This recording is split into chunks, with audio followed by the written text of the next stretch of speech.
Welcome everybody to another episode of my podcast, and as all my regular listeners will know, I'm always delighted to have my guests on, and today is no different. And today we have the brilliant Jonny Adams from SBR Consulting. Say hello, Jonny. Hello, Alex. And for those of you watching on YouTube, or those of you seeing the title, come on down, the prices. This will probably only land with our UK audience, or maybe I think it's in the US as well. I think it's in the US. Anyway, I digress. Today's going to be a good one. They're always good, but today we're going to dive into kind of the world of pricing, especially where we are in the economic climate. This is being recorded on the 17th of July, 2023. But before we get into that, Jonny, I always kind of start with this with all my guests, kind of who, what, why, when, where, and let's see where today takes us. Fantastic. So looking forward to it. Well, you've asked me a bunch of questions. And I'm like, okay, well, so sure. So, who are you? Where are you from? What's your story? Give us a bit of on SBR Consulting, and then we can dive into it. Brilliant. Well, so my name's Jonny Adams. Working in an organisation, SBR Consulting, focusing primarily on sales strategy, effectiveness, and also sales training. Work primarily across different functions, but professional services, financial services, where we're seeing a lot of interest and insight in and around pricing and packaging, along with other organizations such as software and digital and technology, which again are looking at pricing and packaging. So a little bit of that, based in and around London, so based in Twickenham in London, and fundamentally focused in and around clients across the UK. And recently just returned back from a wonderful trip to Seattle. I think I've just escaped the warm weather in Seattle. I hear that it's absolutely roasting over there. But I had a wonderful trip last week to see one of our clients over in Seattle, and landed at the weekend and enjoyed a nice weekend. And here we are again.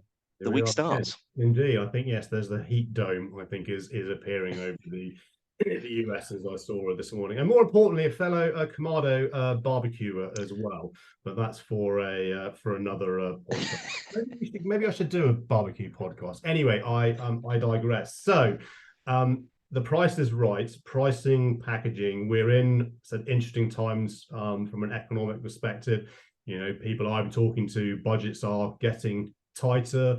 Decision processes are taking longer, involving more people. I'm certainly experiencing that, and others that I speak to are experiencing that. So in the world of pricing, and you always come a close second on price, which I never ever believe. What are you seeing? What are you hearing, Jonny? And then more importantly, how are you helping your clients kind of get through this conundrum? The right word? I don't know. Yeah, I think it's an interesting topic. I think it's a topic that's always been there, pricing and packaging, and I think it's important to recognise that as the world evolves, and it has done since probably late last year, where all of a sudden technology firms were on the crest of the wave for the previous maybe 5 to 10 years, where equity value was being multiplied based upon the number of seats being sold, and it was all about getting bums on seats as such, or licenses out the door. But also the macroeconomic landscape and how organizations that we're speaking to regularly are having to focus on pricing and packaging as one of their core levers, to keep pace with, for instance, inflation, the likes of cost of living. And if you read the news in the UK, what's the reason for inflation not going down? Well, because wages are going up, and we could debate in and around whether that's right or wrong. But if we think about that, then it's only going to carry on going north in terms of that inflationary pressure, which in turn will be passed down the food chain, and businesses will be seeing more prices going up and consumers be taking that hit. That's my opinion, and conversations that I've had with business leaders, and the reasons why pricing and packaging is so important. But also we work a lot in the investor community, Alex. So we have a large presence within and around the private equity space. And if you read any sort of the value creation plan, i.e. the 3 to 5 year cycle, we're finding that investors are having to hold on to assets a little bit more, or having to consolidate assets where they're doing some M&A. And with that in mind, what they're using is the pricing and packaging lever, whether that's to, again, combat the inflationary challenges that they're facing, or in general dealing with hitting that EBITDA number as they look to exit themselves. So the reason why it's so topical, it's not because it's new, it's because it's one of the strongest levers to pull, I would imagine, within value creation that we're hearing from the investor community, but also within privately owned organizations. They are having to increase prices and improve their packaging to enable a better inflow of revenue to combat with some of those challenges. And how does that then kind of translate into the professional service world or financial services institutions that you will be, or rather you are working with? Because pricing and packaging for us on the street as a consumer, I mean, I look at the Tesco bill each week online. There's nothing in the basket, and then you look at the price of you think, crikey, how has it come to that? There's nothing there's nothing there, and it's it's crazy what you kind of think and feel, and the petrol pumps, etc., etc. But how is that kind of translating into what you see and what you're learning into, I don't know, a small consulting firm or a law firm or a professional service firm or even a financial services institution where they're having to have that pricing conversation as well? Well, I think I agree with you wholeheartedly. Yesterday, I went to a local supermarket and found myself spending £101 on not very much. So extremely frustrating. And I also put a barometer against tonic, not gin, is my barometer of costs. So if it goes up by a couple of pence, I know I'm really worried, the old tonic. But to answer your question, I think there's a contradiction of terms that goes on with pricing. So if you're a consultancy owner, founder led, or you've got one or two individuals, because we do work with organizations that may be in and around the £3 to £5-6 million within those professional service organizations or larger, what you're finding is that the markets are getting harder. Yeah. So naturally, you're looking at your account base and thinking, well, grow the account base because that's going to protect the longevity of revenue that's coming in. But equally, we need to go and find net new business. And when we're finding the net new business, we're also battling against that concept of, well, the market's harder, so we can't be putting our prices up because we need to win new business. Yeah. So the contradiction is that you're going into a business where you might be looking to acquire that client or prospect, contradicting with yourself and beginning to negotiate with yourself to say, well, I can't put my price up high or higher than what they were a year ago. So I must be thinking about accepting some type of negotiation, even though inflation is at such a premium. So I think that is one of where the challenges comes to is not necessarily the strategic element of what do I do and what don't I do with the pricing. The pricing must go up. Yeah. But how do I do that? And when it comes to acquiring new clients, I think there's a lot of contradictory elements, and the mindset is so crucial towards giving us as individuals, when winning work, the opportunity to not negotiate with ourselves, but actually have that conversation with our prospects and clients about price increases. I think that's an interesting angle to think about it in terms of negotiating with ourselves, because if I reflect on my journey through pro serves, certainly in-house roles, as it were, across big four, not so much, because that was pushing 10 years ago, but certainly in the legal space, it'd be interesting. For the most part, you'd have your, even back, we're talking, this is mid-2000s, you'd have your rack rate in terms of hourly rates or what have you. The partners straight out the gate would just give 20% before the conversation had even started. So the client already, whether it's an existing client or you're landing kind of net new, the client already would know, well, if you're going to give me 20% straight out the gate, I can probably get another 5-10 on top of that. So this kind of negotiating with yourself is almost like it's embedded in the pro, certainly from a pro service perspective, that we can't go in at our standard rate, because we believe they're automatically going to want to negotiate. So I think the industry has kind of set itself up for this kind of situation now, where you're right, there is a tension in terms of, well, we need to put our prices up because just everything else costs more.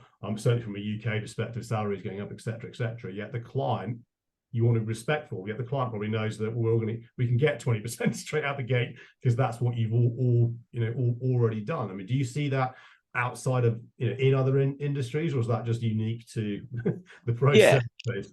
I mean, I don't know about you, but the crippling high street market at the moment, if you walk down, and specifically my high street, you'll generally see a closing down sale or a sale of some type.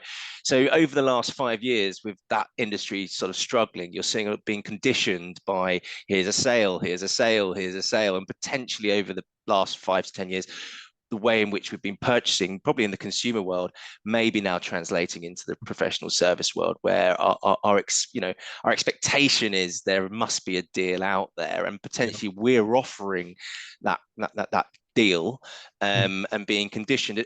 In addition to what you're saying there, I think it's important to reference that maybe professional service firms and financial service firms, and I do know one specifically where I've worked with a large number of individuals within that organization, where margin protection was not top of mind. Therefore, you had the ability or the capacity, or maybe the ignorance, some might say, to cut margin to win work. Yeah.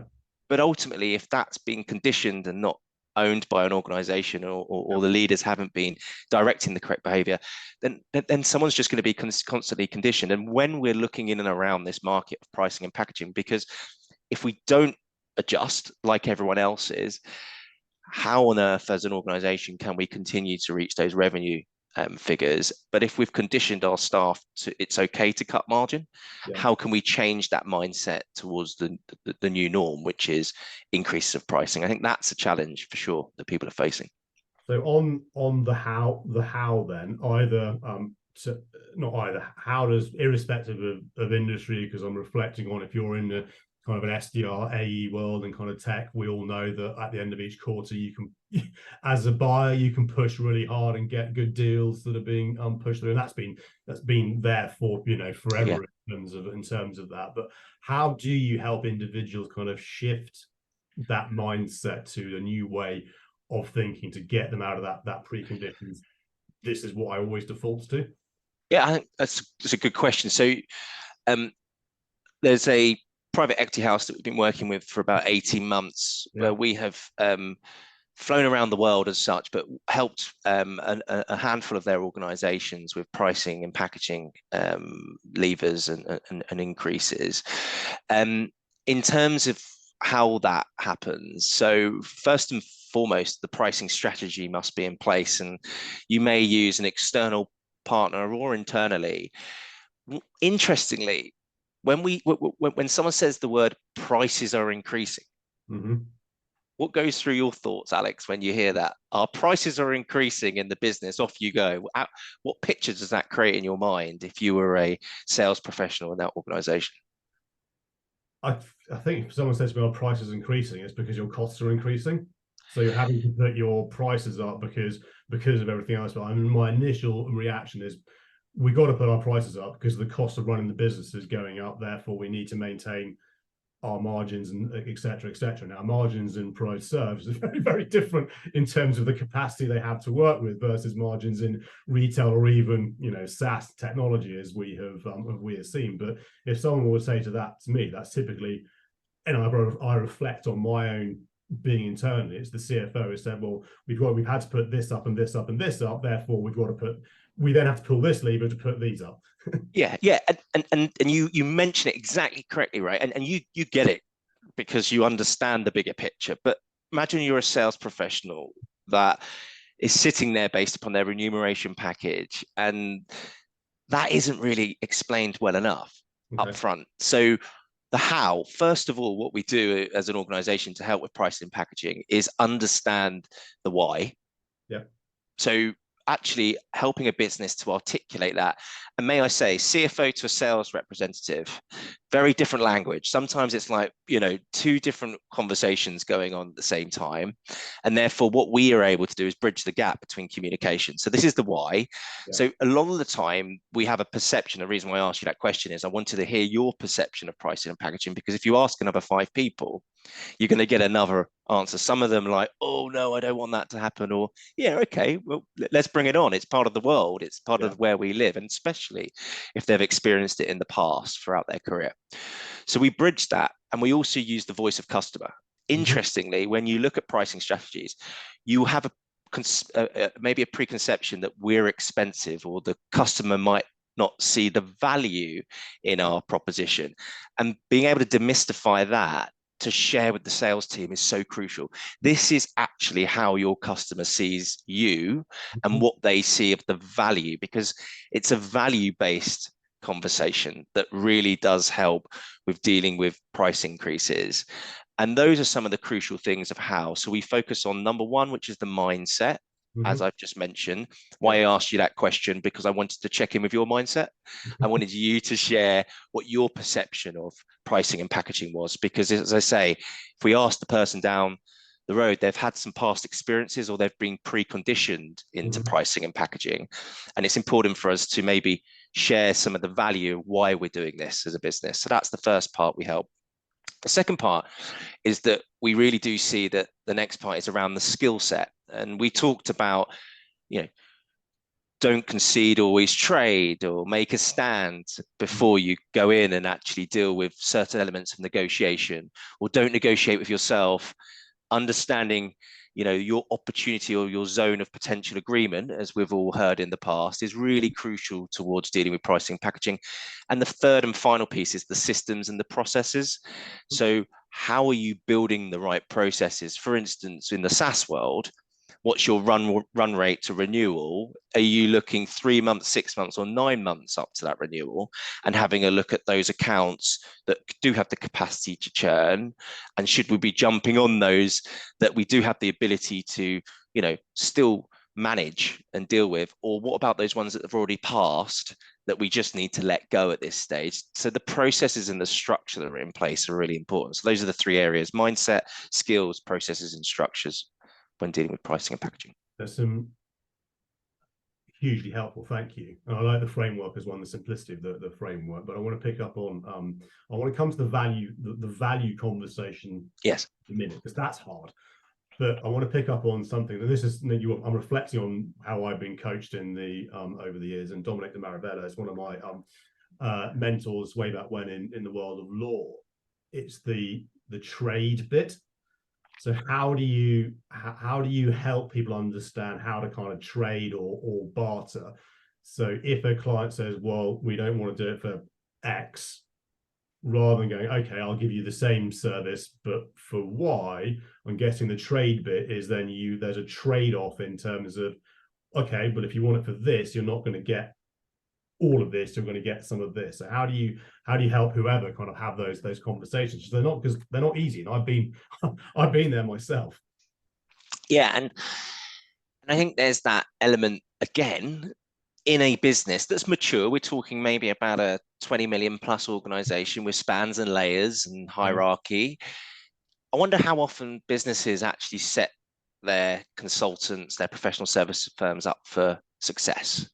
So what are the guide rails that we provide that would really help a professional service person that's winning work to ensure that they have the capacity to deal with any type of negotiation? And that could simply start with determining, what are your tradeables? So, is it an element of the fact that we would like to have some contract signed within the next 2 weeks, which means that we're happy to trade on an element of the scope, for instance? So detailing out in a column, what are we willing to trade, and the rationale of why, and where the guide rails are really crucial. So at least there's some consistency across the board, because when you look at utilization rates towards margin, that's a really nice telling sign within professional services, isn't it?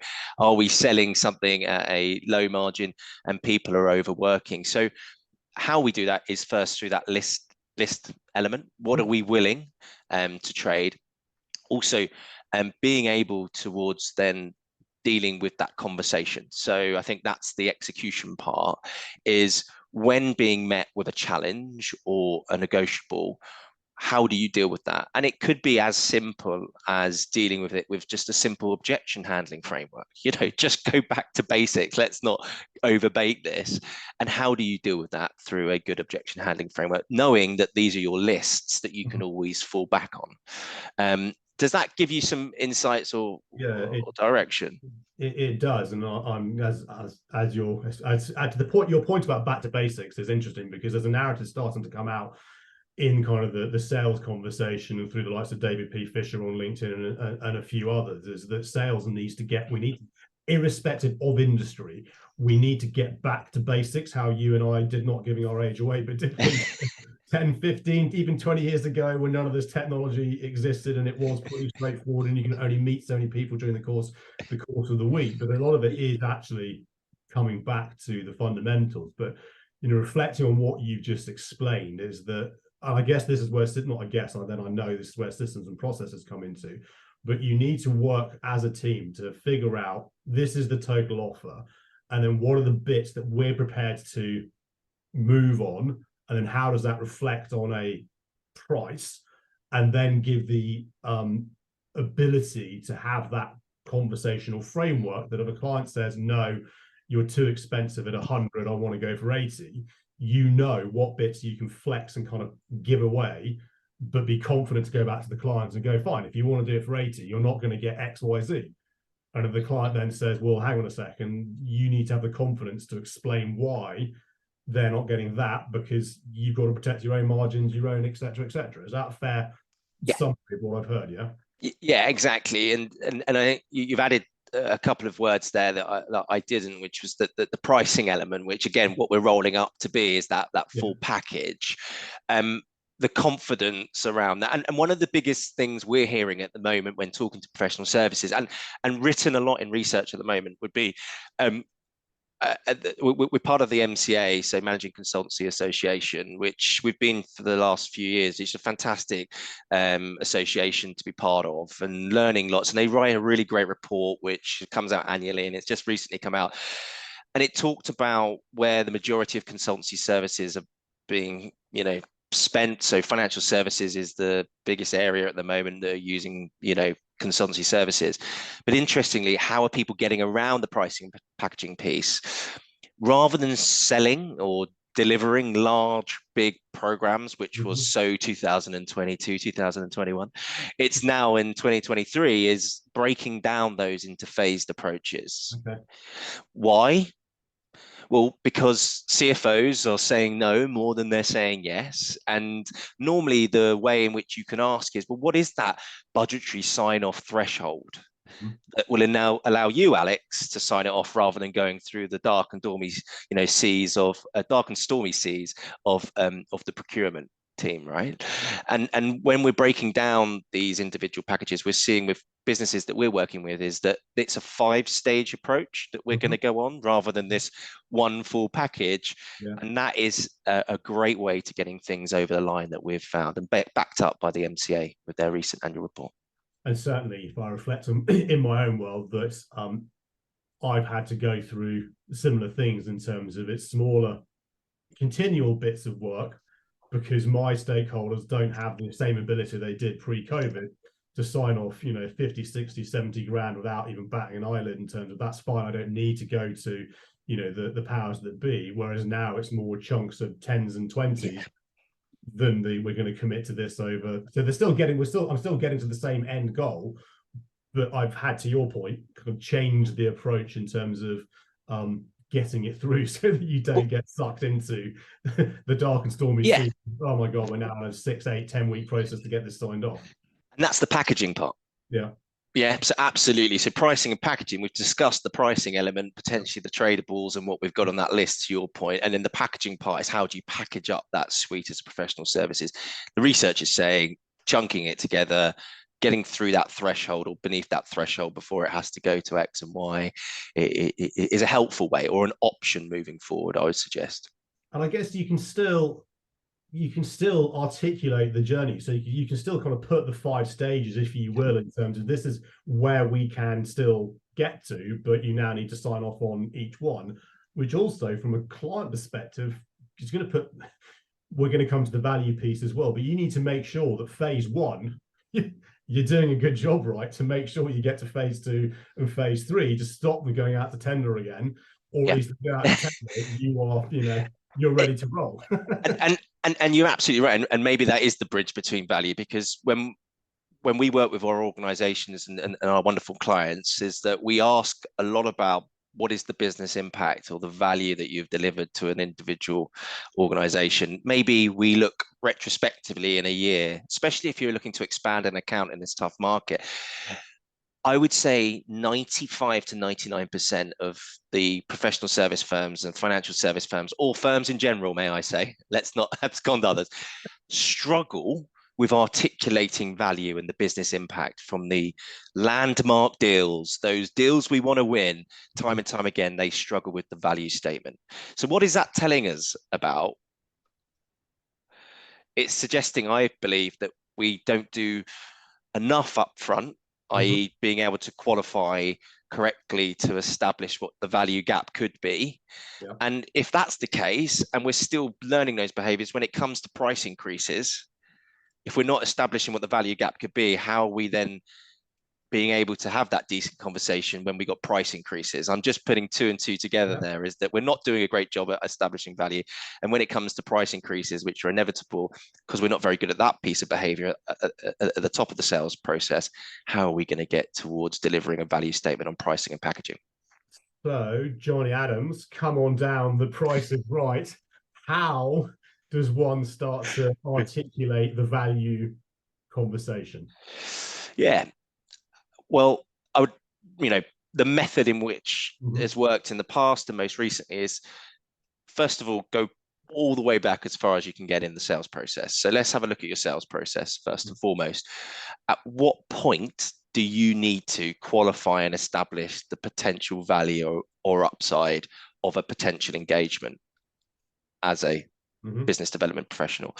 And traditionally, that's probably before proposal, in and around that opportunity nurture stage. You might write a scope 1 or V 0.1, for instance. And within that, you want to be able to establish what are your business KPIs for them, not for you. So for instance, if you're talking to an organization, how can you support their own business KPI improvement or support in terms of de-risking, and also the individual's personal KPIs? So that is important. Are you aware of what those KPIs could be? So in that opportunity nurture stage, before you go to proposal, identifying a quantifiable potential uplift in your services. And that's really crucial to start off with, which again, from conversations doesn't happen regularly enough. When you go towards that statement of work and you get the contract signed, within that, we must have a couple of things which is crucial to ensure we get value. Is having a cadence of consistent catch-ups with key sponsors, being able to leverage their internal staff or your internal capacity to do some analysis on their data. So actually taking the benchmark and then re-benchmarking that data to see the upside over your engagement, depending on the KPIs that you've suggested, is really crucial. And then throughout that is then building that value proposition from the back of the engagement, and simply at the start saying, Alex, would it be valuable for us and for you potentially to prove that this has worked for you as an organization, to set up a case study? And asking people before you get the contract signed is that there is some value for both yourself and for us to create a joint case study is really crucial, because what that will enable you to do is set an end point, a benchmark at the end to go, okay, this is what we hypothesized would be the uplift. We've then tracked it throughout the engagement, and we've created an amazing case study that shows the business impact for both you and for us. It's a winning formula as you go through that process. And hearing as you're talking, that also feels like it creates a much stickier relationship with the client, because you're co-creating along that journey, to use that cliche. But I also making some assumptions here, you know what they say about assumptions, but if you're creating those regular check-ins with the key sponsors, if things are starting to go, diverge a little bit in terms of expectation, you can get back on track, or you can, again, to use another god awful word, you can pivot accordingly and work with the client rather than get to the end of the project and be Yeah. so far apart from where you think you're at, and then it's just it hasn't delivered expectations, or because those expectations have kind of drifted versus what was agreed at the beginning. Is that a fair assumption? Yeah, I'd say that the assumption is extremely fair. So that means two of us believe in that. So now it's fact. The interesting thing is that recently with one of our largest clients, we had been tracking business impact for 3 years, and that business impact was then consolidated at the early stage of this year. And we've all heard, or potentially again, we're hearing that chief financial officers are saying no to a lot of things in terms of maybe external investment from consultancies like ourselves. It was delivered, the business impact, talking about an extension into the program for 2023, 2024. And because of that case study, the business impact, the insight around what had actually given value to the organization, the CFO said it's a no-brainer to continue. And that value-based sort of maybe understanding the gap, being able to qualify effectively before contracts are signed, staying close and sticky to the sponsor, creating a business impact sheet at the end is just so crucial. And specifically, this organization that I just mentioned, they're putting their prices up by X percentage. So when it comes to other organizations and potentially SBR having to, look at that as a strategy, that conversation around, well, this is what's happening in the marketplace. This is where pricing is going. And we've proven over the last 3 years that business impact is positive. That's an amazing summary. Thank you so much. 2 more questions. I'm going to put you on the spot now. We haven't prepped on this, as my listeners know I never ever do. So with all this that we've talked about, we can't ignore the world of kind of generative AI and GPT technologies. Are you starting to see organizations bring in GPT type technology to support with these pricing conversations or these kind of pricing approaches? We are engaged at the moment. Okay. And the answer is yes. That was a question. So I'll answer your question and then give the example. I'm hugely passionate about mid-management leadership. I think they get a raw deal in the world of corporate world for multiple reasons, but that would be for another conversation. And I think AI is going to give so much value to those middle managers about seeing what is most important at present. And we're getting cool transcripts of conversational analytics, overlaying that with really good AI at the moment, and giving leaders 2 or 3 clear points of view to help with pricing conversations so they can coach their team. Some really good pieces of tech out there at the moment that we're adopting. My only critical element of it just feels like it's the Leaning Tower of Pisa again. Yeah. It's another platform on top of another platform, and that's a challenge. But yeah, absolutely buy into it. And I think it's helping those individuals see, the challenge. The challenge. Awesome. Final question then. Coming full circle back to barbecue, what's your go-to barbecue recipe? Good. I like this. So we like our ceramic barbecues, as you know, you and I. So yesterday afternoon, it was a spatchcock chicken with a homemade peri-peri sauce over there, just for a few hours. I should have done a bit longer, but then a nice steak on the side. So we did a bit of chicken, a bit of chicken and steak. But also, I'm a big vegetable fan, so I do like veggies on the old barbie. Couple of tiers, as you know. I've seen yours on LinkedIn, don't you worry. I've been following. Quite expensive sport though, isn't it? It is a very expensive sport, especially with charcoal. Yeah, it's a challenge, but anyway, that's it. And we're gonna have to have a barbecue off, Alex. I think that's the key. Grill off. 100% grill off or a cook off. Absolutely. Jonny, it's been an absolute pleasure. Thank you so much for agreeing to come on. If people want to learn more about how you and SBR can help them, where's the best place for me to point them to? Yeah, LinkedIn social selling is the key form. So Jonathan Adams would be my correct and formal name, as my mother would say. So that you'll find me on there on LinkedIn or SBR Consulting, and you'll be able to find us as well. I'll put the links on the bottom here on the YouTube video. They'll be on the body of the audio on the podcast. Jonny, thank you. It's been an absolute pleasure. Thanks, Alex. To all my other listeners, thank you so much for tuning in. We really do appreciate it. If you want to be on the podcast, you know what to do. If you want to recommend anybody to be on the podcast, and if you do contact Jonny on LinkedIn and or via the SBR website because of this podcast, please do mention it. It's always helpful to know that these things help our speakers and our guests to proliferate into my network. But for now, for wherever you are in the world, look out for heat domes, look out for the apocalypse in SW19. It seems to have stopped for the moment, but otherwise I will see you all next week.